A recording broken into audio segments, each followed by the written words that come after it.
This is The Fit Mess, conversations with world-class experts in the fields of mental, physical, and emotional health. In this episode, the fastest access to the brain is the nose. That's actually why they snort cocaine through the nose, because it's the easiest way to get into the brain. And your sense of smell keeps you alive. You know, you smell water, you smell food, you smell predator odor. So it almost has like a VIP access.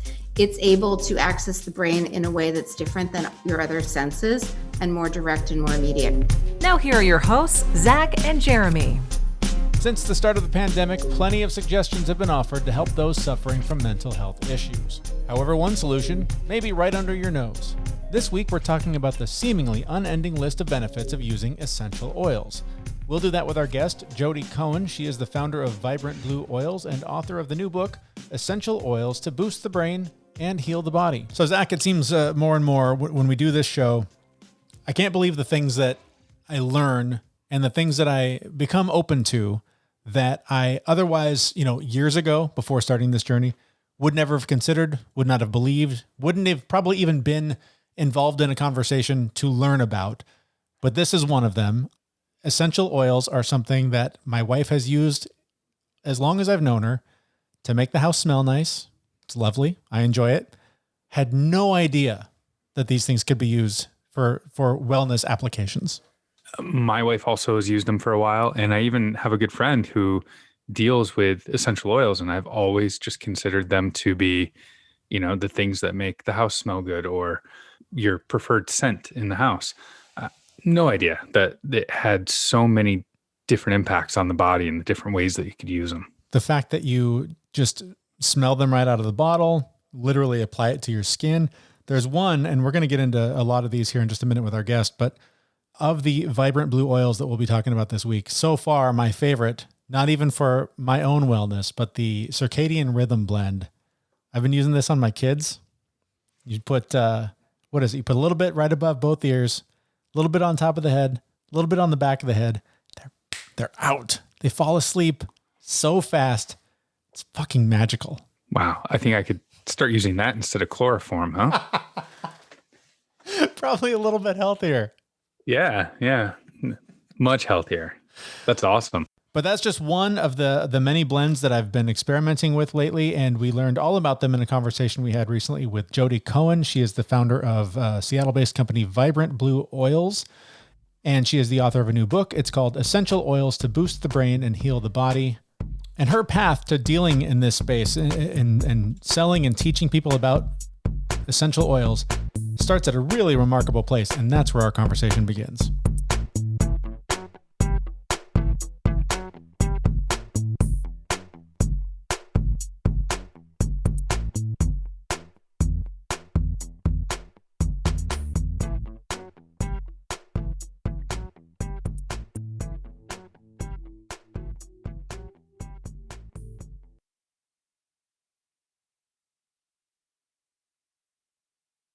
I actually started in the U.S. Senate. I worked for Ted Kennedy in Health and Human Resources, and that right out of college. Wow. That was my introduction to health. Yeah, super high level. That's incredible. Yeah. And then I wound up being a journalist for a little bit, which I really loved. And then at a certain point decided I needed to make more money. So went and got a degree from Columbia for business, and was kind of tolling along as a Microsoft marketer until my second kid had some issues that no parenting class seemed to fix. And another mom observed that his personality changed when he ate something and said, my brother was on Ritalin his whole life, and it just turned out he was allergic to weird foods. You should take him to a nutritionist. And I thought, I can do that. That doesn't seem hard. We took him to a nutritionist, and our cue with him, we used to touch our nose with our finger and ask him to look at our nose. And he was so all over the place, he couldn't even focus on our nose. And within 2 days of changing his diet, he was able to focus on our nose. And it was like I had an entirely different kid. And parents can be a little mean, like when your kid doesn't quite, when the square peg doesn't fit in the round hole. And the relief that I felt of like, oh my goodness, now I know how to help him, like stay calm, stay focused, not blurt out. And I couldn't believe it was that easy. And so I went and got a degree in nutritional therapy. I was trying to help other moms. And then, my other shoe dropped. My husband, who was super fun, after my first child was born, we realized he was manic, and that's why he was so fun. And then we kind of got him medicated. And after the second child was born, he went in the other direction, became so depressed that I was worried he was going to die on my watch. And so there was a bit of an intervention. We moved him to a residential treatment facility. And once I knew he was safe and it wasn't my job to keep him alive, it was like I completely ran out of gas. I had no energy to wake up. I had no energy to do anything. The kids were little. I had a job. I'd get up with them, make them breakfast, pack their lunch, take them to school, come home, crawl back into bed, and set the alarm for pickup. And I knew nutrition, like I was supposed to know how to fix this. And I was taking all the things I thought I was supposed to take, and nothing was working. Unfortunately, because I was such a type A, like overachiever, I had helped a friend with a charity event. And as a thank you gift, she showed up with this big box of like 40 essential oils and said something that really made sense to me. When your body's in stress, it releases certain chemicals, one of them being cortisol and adrenaline that give your body energy. So these chemicals are really good. It's kind of like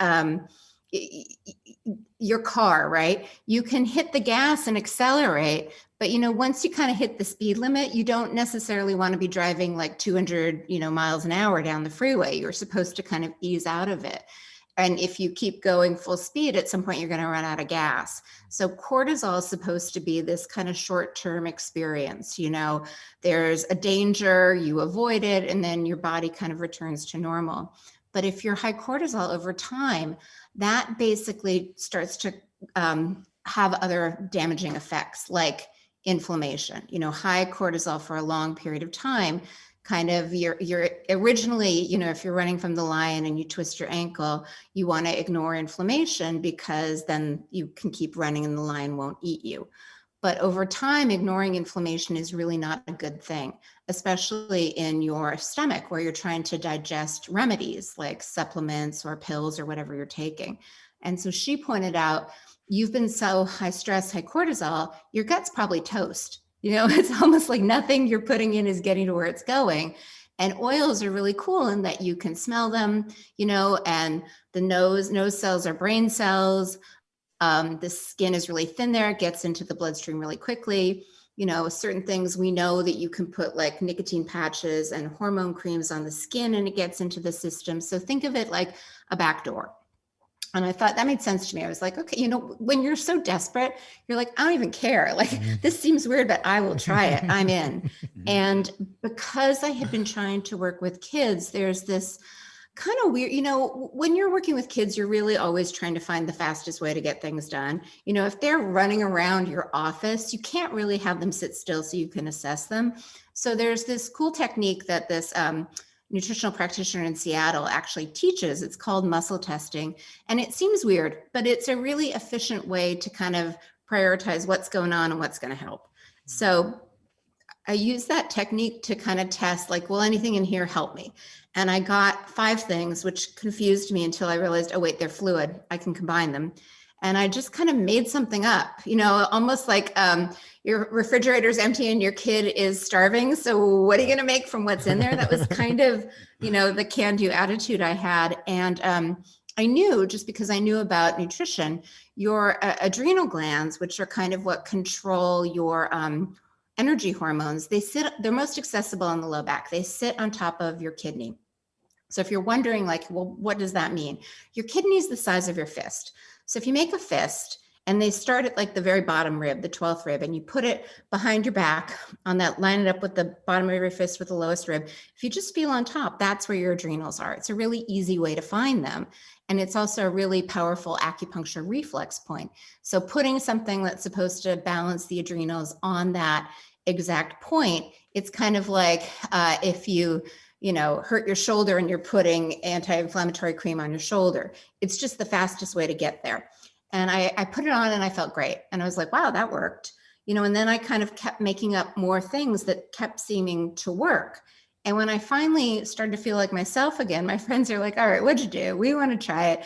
And it was almost a joke. Like, this is so weird, but it seems to be working. Like, why not? So at a certain point, they kind of suggested I do something with this, at which point I went online and was surprised that no one was really doing oils that way, like blends kind of focused on specific organ systems and regions of the brain. And also, I was very surprised, they make it seem incredibly complicated. Like, if I had had kind of the energy, the mental energy to start with research, I would never have done this because I would have felt unqualified. So that's kind of how I started, when the kids were little. I'd fill orders when they went to bed. I'd write a blog a week. At a certain point, a friend helped me fill orders, just kind of grew organically. But through the years, I kept realizing, what I was seeing with oils and how they were working was not what I was seeing in the books I was looking at or kind of the online articles. It felt to me like people were just scratching the surface, and there were so many powerful ways that you could use these things that were basically really simple that no one was talking about. So that's what prompted me to write the book. That's a fascinating journey. So tell us a little bit about, assume I've never heard of it. What are essential oils and how do we consume them? You mentioned a few, Yeah. topical solutions, but what are they and why are they important? So essential oils are really the concentrated essences of plants. And most people don't realize that most of our pharmaceutical drugs are derived from plants. Like aspirin is derived from white willow bark, Valium is derived from valerian root, and it's the oils in the plants that have kind of the healing constituents. So it's literally, we live in Seattle near Sequim, Washington, where they grow a lot of lavender. Here's how it works. They grow the lavender, they throw it in a distiller, which is basically a huge pot of boiling water. And the steam rises carrying the oil up in the air, and the oil and water don't mix. So the oil goes down one side and the water goes down the other. And that's really how they're extracted. And so then we can just use them just like, you would use aspirin or any kind of pain reliever. You can smell it and it basically gets immediately into the brain. What people don't realize is that the fastest access to the brain is the nose. That's actually why they snort cocaine through the nose, because it's the easiest way to get into the brain. Mhm. And your sense of smell keeps you alive. You smell water, you smell food, you smell predator odor. So it almost has like a VIP access. It's able to access the brain in a way that's different than your other senses and more direct and more immediate. See, I think this is fascinating because we have infusers going on in our house right now, and my wife has had them in the house for years. And to me, it's always been, oh, that smells lovely, and that's the end of it for me. Like, that's nice. That's a nice thing.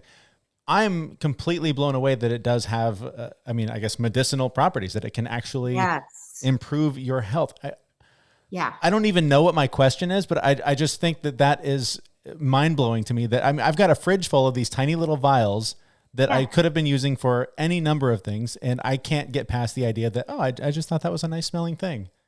Most people do. And it's not bad. And honestly, if you're healthy and fine, you can just use it that way. It's when you start to get fatigue, or you're gaining weight and nothing you do works, or you are in a restaurant, you're like, oh yeah, this is a what's his last name restaurant. He owns all of them in Seattle. You lose words in your brain. That's when oils are really good at helping to kind of unravel what's going on and help just return you to balance. So you mentioned the not able to lose weight and you can't figure it out. So personally, I'd love to hear what oil would help with that, because I may or may not have that issue. You look But lovely to me. oh, thank you. So you can put the oil on your skin and you can inhale it through your nose. Are there any other delivery methods? Yeah, the common ones, you can do what's called direct inhalation, which is basically unscrewing the bottle and putting it immediately below your nose. And that's super effective because, even though diffusing is great and it puts it in the air, think of how big the room is and think of the space that you occupy. So it's less cost effective. There also is topical application, which is interesting because it means it goes through the skin. And what most people assume is that it has to travel through the skin to the capillaries, which then travel to the heart. And then the heart pumps it out to the body systemically. And that's how oils are distributed through the body. So when you look at it through that kind of lens, people dismiss topical application because they don't think it's efficient. What they're missing is that you can use topical application on reflex points, points that are used in acupuncture that have it's almost like a different highway system, right? We've got I-5, which is sometimes under construction, so we can always use 99 or the side streets. It's a different way. It's a different pathway to kind of get healing into the body and to have a really immediate, quick impact. I hope they're more effective than our traffic alternatives around here, because those are usually not very effective no matter where you go. No, I had to go to West Seattle the other day.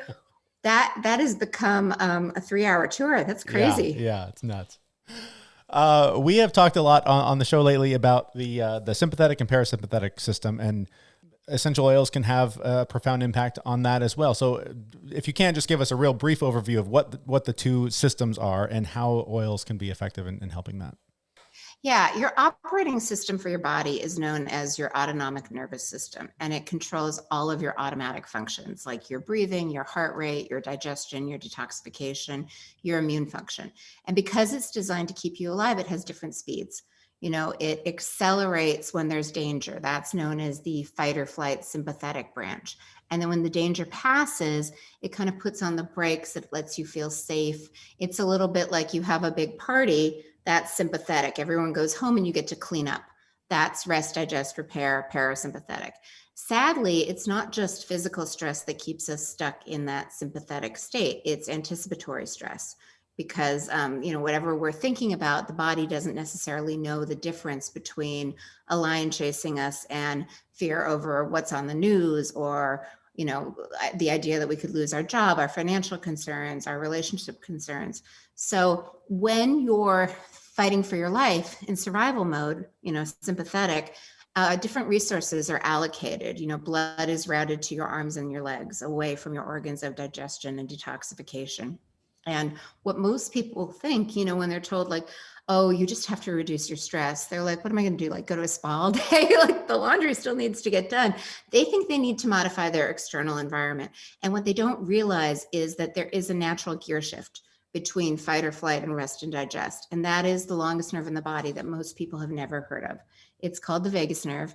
It's cranial nerve number 10. And it's literally the information highway from the brain down to the body and the body back up to the brain. And at any point, I'm going to give a quick anatomy lesson, quick geek out session. It starts at the back of the head, splits and winds around both sides behind the ear. If you feel with me right now, kind of behind your ears, you're going to feel a bone. That is your mastoid bone. That is literally where the vagus nerve is the most accessible to the surface and the easiest to access. It then innervates the throat, the heart, the lungs, every organ of digestion and detoxification. There's kind of this famous practitioner, Datis Karazian, who was really spearheading the vagus nerve. And he was advising that you gag yourself with a tongue depressor, gargle, splash your face with freezing water. You can imagine compliance was like 0. No one wanted to do it because it was awful. And when I started realizing how quickly oils can get into the skin, I was like, okay, I know this point is a really good access point. It's also a reflex point. I wonder if you can use oils for that. And there's a way, heart rate variability is a really good indication of if you're in sympathetic or parasympathetic. And they have this cool gadget, it's called an Aura ring, that you can kind of check and see what's working. So I was playing with all these like relaxing oils, like lavender, chamomile, didn't do anything. But around the time I was starting the company in 2012, there was a New York neuroscientist by the name of Kevin Tracy, who was literally surgically implanting a pacemaker-like device behind the earlobe. It was 2 surgeries, one behind the earlobe, one in the chest for the battery. And he was having such tremendous success with stimulating the vagus nerve here that the FDA approved it for epilepsy, migraines, and depression. And when I heard that, I thought, oh, stimulate. that's interesting. It's not that you're sedating the nerve, it's that you're stimulating it. So there are tons of stimulatory oils. They call them hot oils because, it's like oregano, thyme, cinnamon, clove, nutmeg. If you were to put it on your skin might get a little red. It might feel a little hot. If that happens, do not use oil, do not use water. Water and oil don't mix. Take any oil in your kitchen and just dilute it with the other oil. But I started playing with that, and clove worked really well, but it took a little too long, because it's chemistry. How big are the molecules? How long do they take to get through the skin? And this is the beauty of essential oil blends that no one's talking about. Lime has the smallest molecules. So when you combine clove and lime, you get this really stimulatory oil blend that gets into the skin really quickly, like a needle. Boom. You put this blend behind your earlobe on your mastoid bone. It's a domino effect. It stimulates the vagus nerve. It turns on the parasympathetic nervous system, which means it turns on digestion. So if you're struggling with constipation, it gets that moving walkway that is your digestive tract moving. And all of a sudden you're like, oh, okay, that was quick, I am going to try that tonight. Seriously, Okay. that's incredible. That sounds amazing. Every opportunity I can get to biohack activating the vagus nerve for me is worthwhile, like breathing and everything I need to do to activate it. So that's totally up my alley. I have a free gift that I can share. It's boostthebrainbook.com/gift, and it's 25 ways to activate the vagus nerve. My favorite 25. You don't need to do all 25. Just pick one that you like. But I'm sure I'll try all of them. Yeah. Let me know what you think. Yeah, I'll check it out. Okay, cool.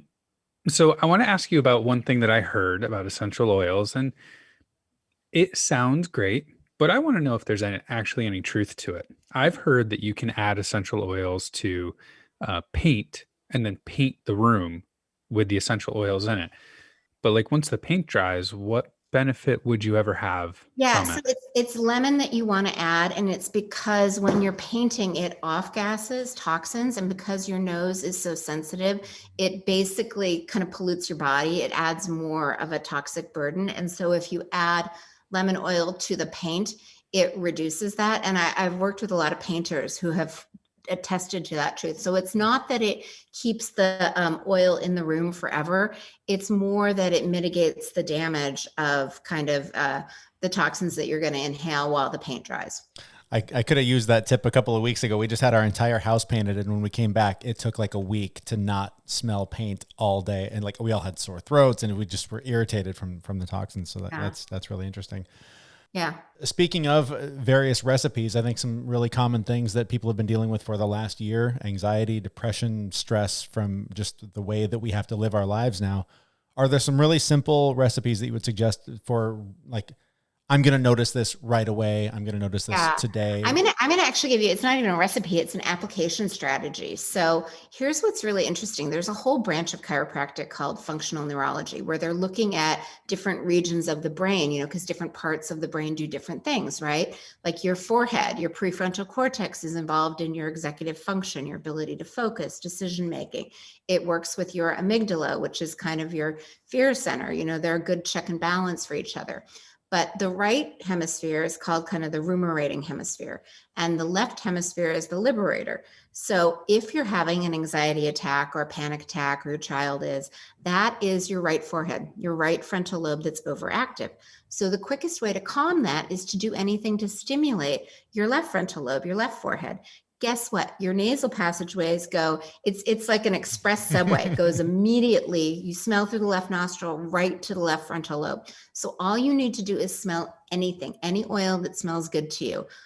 Orange is a really good one. Most people like that, and it's uplifting and it's affordable. You can even peel a tangerine and hold the peel there, because citrus oils are derived in the peels, right? But literally, right thumb, plug right nostril, smell anything through the left nostril, 3 to 7 breaths. At a certain point, you stop smelling it, kind of like when you're ravenous and then you start eating and you're like, okay, I'm good, I'm not hungry anymore, Right. And it basically stimulates the left frontal lobe, balances the two hemispheres. And I'm a poster child for anxiety. This has changed my life. I do not have panic attacks anymore.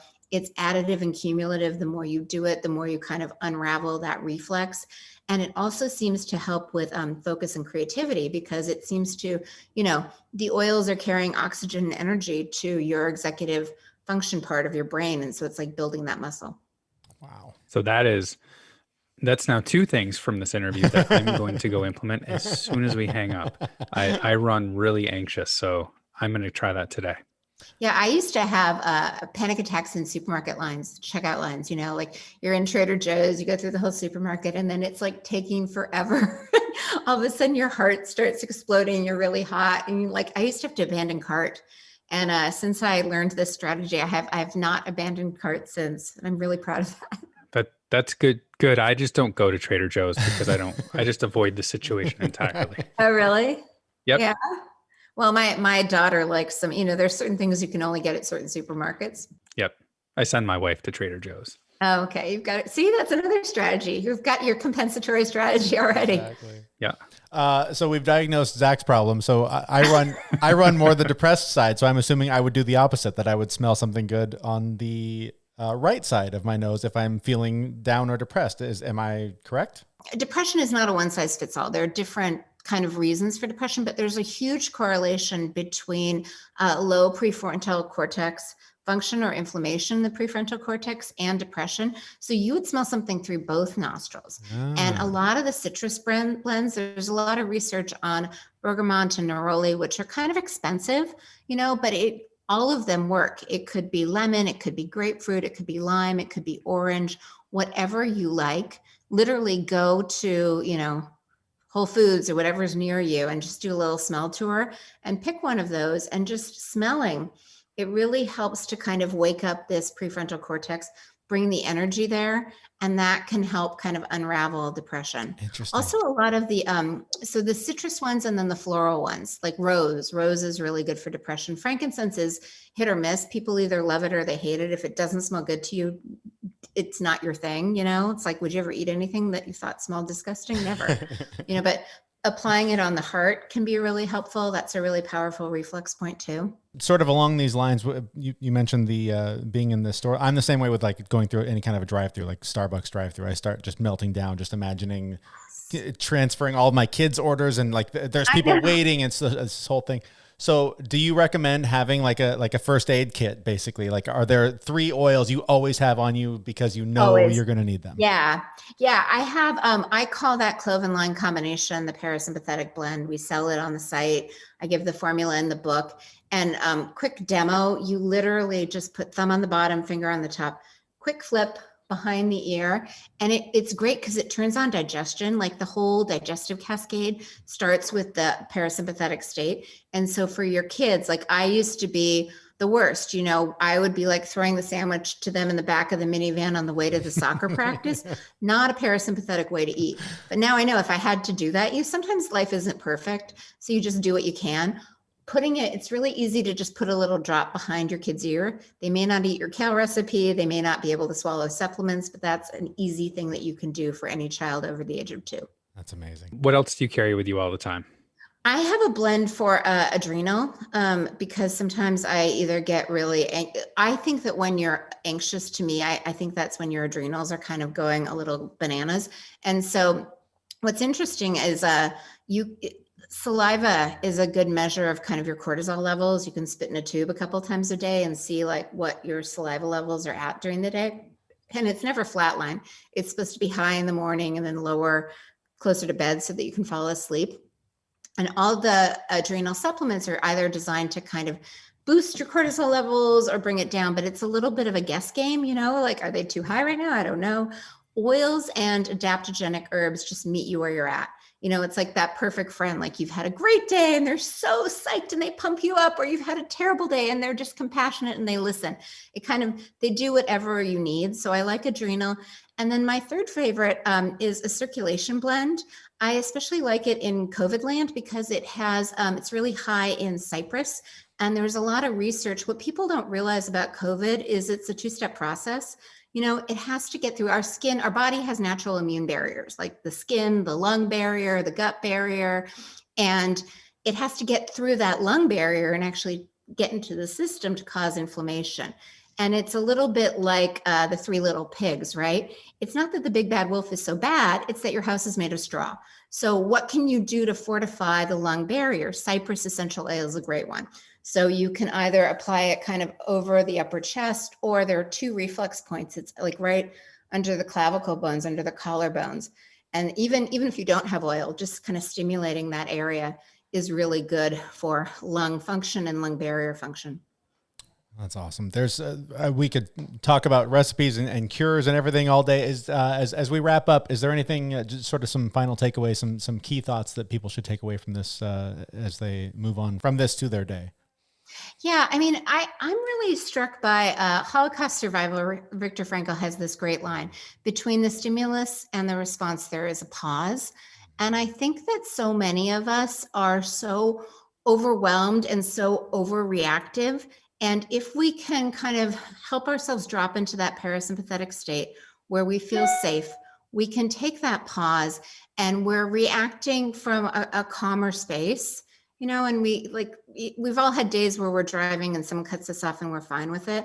And the next day, 4-letter words fly out of our mouth. It's our ability to tap into our resilience in that moment to show up as our best selves. And I think the more you can access your parasympathetic nervous system, feel safe, have that pause, your mom's calling, the dog's barking, your kid is screaming, your husband can't find his keys, and yet you don't lose it. You're like, all right, let's prioritize. Your keys are here. What do you need? We'll go for a walk. It's just, it just helps you kind of ride the waves better. It's amazing. Where can we learn more about you and the oils and the books and all of the information that we've talked about? If you head to boostthebrainbook.com/gift, you'll get that free parasympathetic guide and get more information on the book. If you want to learn more about me, vibrantblueoils.com. If you have any questions, you can email me at info@vibrantblueoils.com. Our website, thefitmess.com, is where you can find links to all of the things that our guest just mentioned. Her name is Jodi Cohen. She incredible information that I can't wait to start experimenting with and using these things as more than just a way to make my room heal the body. Again, you can get that on our website. Thank you so much for your time and for all the information. I've been having so much fun playing with these little bottles. I've used primarily, as I mentioned at the beginning of the show, the circadian rhythm to help my kids sleep. I've used it to help myself sleep. The one I've used a lot lately, I've had a bit of a battle with depression this week. So the Uplift has been essential. I've been throwing everything at it to try and fight it off. And it was stronger than me this week. It won for a day, but this definitely helped keep it at bay. And I think helped me recover and get out of the darkness a bit quicker. So if you have not experimented with essential oils for basically any ailment you have, throw some at it, because everything I'm doing is working. It's incredible. Yeah. After that interview, I actually, I didn't have the specific blend that she was talking about, but I tried, I mixed a little bit of lime and clove together, and I've been rubbing it behind my ears to activate the vagus nerve. And surprisingly enough, I can feel the tingling of the oils getting in, and it kind of has a nice calming effect for me, and my digestive system actually started working shortly thereafter. It's amazing. Just a quick little application, and I felt better. I felt good. I was shocked the first time that I put it behind my ears, like she suggested. Within minutes, I felt like the back of my legs. I just felt this sort of calm, this sort of tingle that just helped me relax. And I've noticed whenever I've done it, that happens. So, I mean, this is not just, oh, this smells pretty and the smell makes me relax. Biologically, there is a change happening that helps all of the things that she just mentioned. So I just think it's just a fabulous tool. And I'm so excited that we've learned about this, because I think that it can really make a huge difference in people's lives.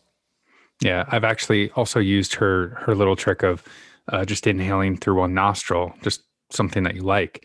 So I've got cinnamon, and I just inhale that for 6 or 8 breaths. And it actually brings my anxiety down. If I'm having a really strong bout of anxiety over something, it's brought me down. It's really cool. I've been doing that. And on the other end, when the depression started setting in, I just, like she said, I smelled through both nostrils until basically I couldn't smell it anymore, because you just get numb to it. And you put some over your heart, and definitely, like I mentioned, I had a pretty depressive episode. I was pretty knocked out, pretty disconnected, just felt really in a dark place. But I felt it coming on for 2 days. And so I threw everything at it. I threw these at it, my breath work, my meditation. I just threw everything at it. And I think that is why it wasn't a 3-day in the dark, horrible experience. It was 2 days of fighting it back until finally I collapsed. and it won, but I kept doing the things and it got me out of it that day. So I just, again, can't recommend it enough. Yeah, I hear you. I'm just looking forward to trying more, right? So I've tried just a couple of different scents, I think like 3 or 4, but I know that there's hundreds and there's so many different things that you can do with this. Her book is just full of all kinds of cool things though. You know, and again, with these kinds of things, I mentioned at the beginning of the show, this is something that a few years ago, I wouldn't have even probably known about, certainly wouldn't have considered. And the fact that, I've become more open to experimenting, like Jodi said in the interview, this seems weird. I got to try it. The more I take that approach to finding ways to better myself, the more I learn and the more I really do follow a path to better wellness and to better health. And it's just been such a great ride. It reminds me a lot of acupuncture, because I still don't understand the science of acupuncture. You can tell me all day long about how it helps direct the energy. I don't know what that means, right? I don't know what that's not a quantifiable thing that I can point my finger to and go, oh, that's what that is. If you were telling me it increases blood circulation, okay, that's a thing that I've seen blood. I know what that is. But to have something that directs the energy of your body, I don't get it, but I love it and I know it works. And to me, this is something similar where I don't understand the science of it, but I love that it does work. Do you remember Walkmans? Like the cassette? Like with cassette tapes? Yeah. So think of it that way. And your body is the Walkman and the tape is in there playing and it's spinning the gears and all that. Mm-hmm. And you've got a crooked battery in it, right? It's not going to work, right? Because the energy is not flowing through. Mm-hmm. So the acupuncture just helps put those batteries in the right place so that the energy can flow. But it's just weird because I don't have a battery, right? It's a weird thing for me to wrap my head around about where that energy comes from. But you do, it's in your cells. Yeah. Again, no lab coats on over here. I don't understand the science of it and I'm fine with that, but it just be okay with it. Right. Yeah. But this is one of those things for me. So I wish I could tell you why it works. Maybe you can explain it better than I can. No, I can't tell you why it works. Well, luckily we had a really good interview with somebody who can. So, well, again, that goes back to the premise of the show: 2 average, sometimes below average guys. Yep. Just being curious and figuring things out. Trying stuff. But that's what you're talking about, though, is being curious. Yes, right. Exactly. That seems to be a recurring theme. Again, is just being curious about these things and trying these new things, because I would 90% of all the things that I do to maintain my health physically and mentally, I wouldn't have believed that they would work, that they would do anything. But I got curious and said, you know what? I'll give this a shot. What do I have to lose? I'm going to smell, I'm going to smell pretty with oils for a little bit. That's the worst case scenario. You smell better. Yeah. So why not? It just all comes back to that curiosity. And I'm with you on it. 5 years ago, it would have been essential oils. Nope. Right. Nope. Not even going to try it, because that's not going to do anything except make me smell funny. Right. But clearly, we now know we would have been very wrong. All right, if you're curious, want to learn more, want to try it out, there are links to Vibrant Blue Oils on our website as well as to the book. Our website is thefitmess.com. There you can sign up for our newsletter so you never miss an update about the show, and you can follow us on your favorite social media channel and subscribe on whatever podcast player you are using. Thank you so much for listening. We will be back next Wednesday with a brand new episode at thefitmess.com. See you, everyone. We know this podcast is amazing and doesn't seem to lack anything, but we need a legal disclaimer. Prior to implementing anything discussed in this podcast, it is your responsibility to conduct your own research and consult your physician. You should assume that Jeremy and Zach don't know what they're talking about, and they're not liable for any physical or emotional issues that occur directly or indirectly from listening to this podcast.